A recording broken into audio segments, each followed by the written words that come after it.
Good evening, everybody. Welcome back to another installment of Scott Selections here with StatSalt.com. Just a quick here for April 9th. Just a quick recap of what happened yesterday.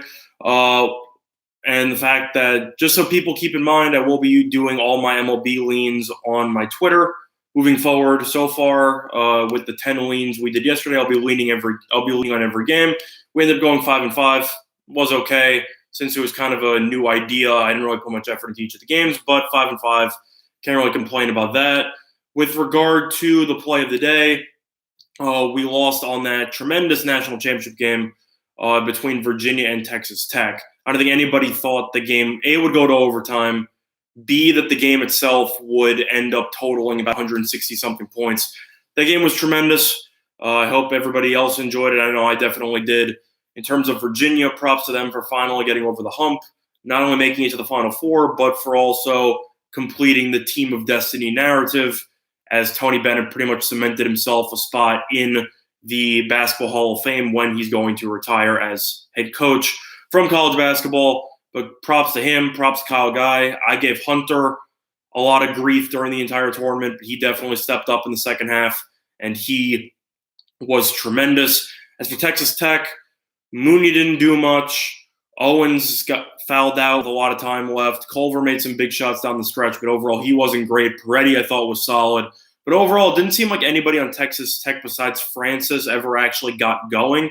Francis was tremendous off the bench. But overall, Jerome and Guy, and they were just too much to handle. Virginia shot about 47% in the entire game, and that's a shocker compared to how Texas Tech has been playing the entire tournament. But props to Virginia. Virginia is currently the favorite to win the championship next year, roughly plus 500. Will they win the championship next year? Probably not. I highly doubt it. There's no way I would ever take that plus 500. But either or, that's irrelevant. The game. We already lost the team total on that one at 60, just based on the fact that Virginia pretty much hit every three-pointer they took, and they couldn't miss. But the game ended up going to overtime, and Virginia absolutely dominated in overtime. Jerry, I feel good. Been taking some medicine. Definitely not 100%, but I definitely feel better. Thanks a lot, Andrew. Yeah, just a quick reminder, though, is that going through this week, not only will we resume having everyday videos, we will be having a couple of bonus videos this week in which I'll be going over the NHL bracket preview as well as the NBA bracket preview once all of the seeds are determined. And the NHL video will actually come out later today. Realistically, my plan is to make this video for play of the day, then probably get a haircut, and then I will be back in about an hour or two to do my entire NHL bracket analysis, as the NHL playoffs will be commencing tomorrow afternoon. So, with that being said, it's time to dive into our play of the day. And with college basketball finally in the books for the season, that too, Andrew, definitely way ahead of you on that one. I got both those as a combo deal. But for the play of the day, since college basketball is no longer upon us for the season, we are going to be transitioning to NBA. And since it is one of the final days of the regular season, we're going to be looking at a game in which motivation actually plays a factor. So we're going to be looking at the Charlotte Hornets -8 against the Cleveland Cavaliers. The Western Conference pretty much all decided. They already know the 8 teams. The only question is some small seeding differentials here or there. The Eastern Conference is a lot more competitive.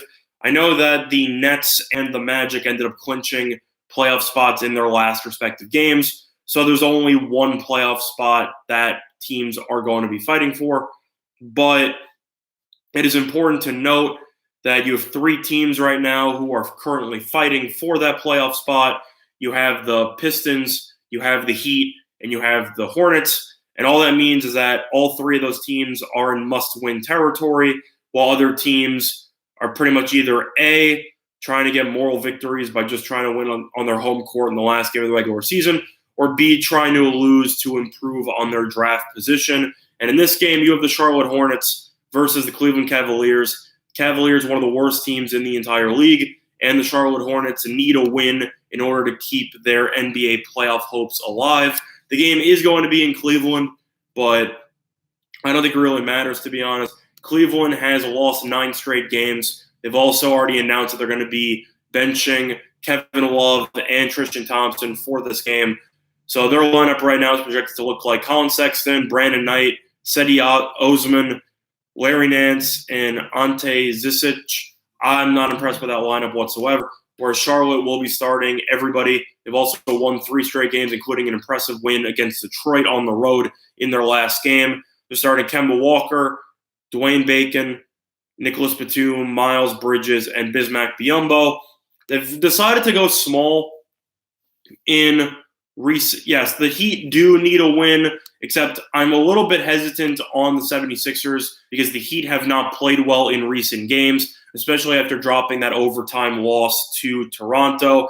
I know Toronto's really good, but Miami seems to just lack talent, and it seems like Miami is currently in a little bit of a slump. They've lost 3 or 4 straight.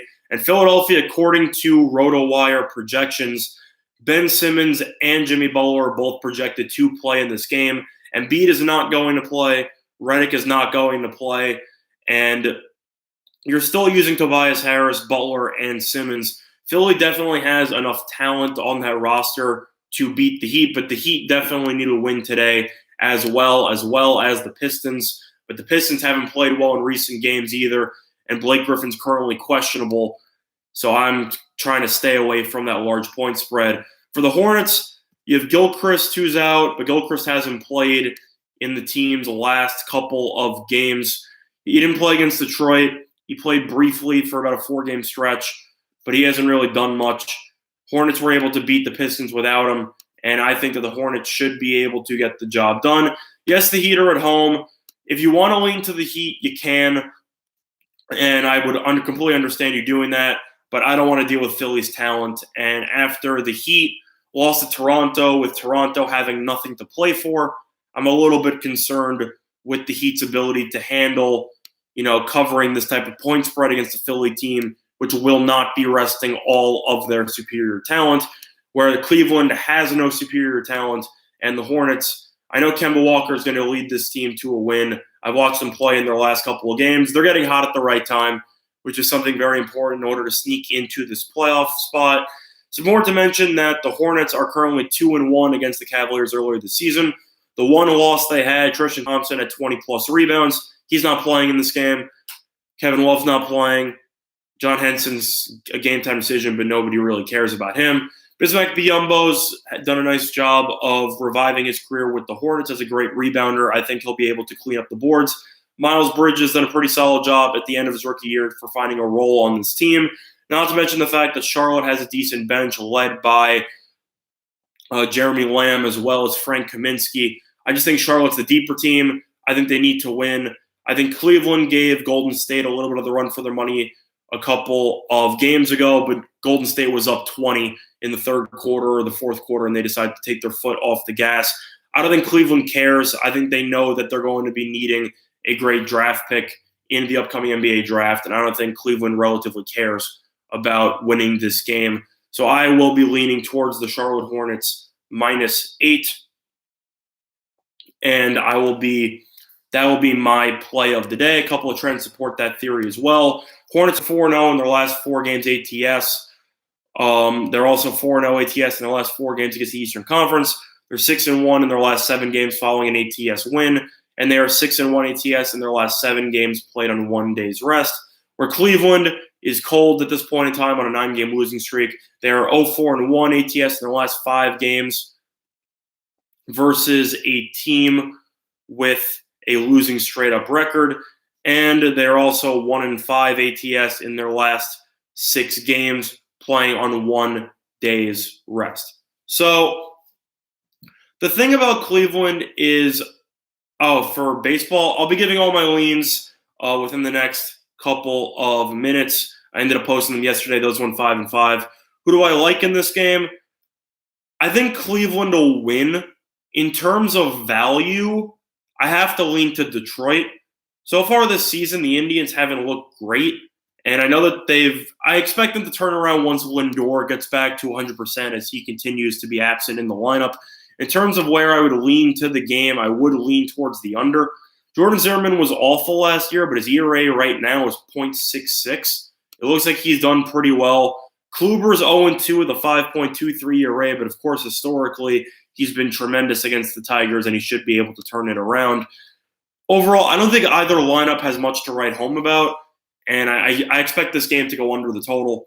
The only issue I have with taking the Indians at minus 138 is that bullpen is absolutely atrocious. I know Hand is a pretty good reliever, but in terms of the mid-relief to the setup guy, I don't trust the Indians. But I will be posting all my baseball leans sometime in the next 20 minutes. With that being said, that's going to do it for this installment of Scott Selections here for April 8th. And stay tuned over the next couple of hours as we will be uploading the NHL prediction bracket. And that's going to do it for this installment of Scott Selections here on April 9th. Have a good day, everybody.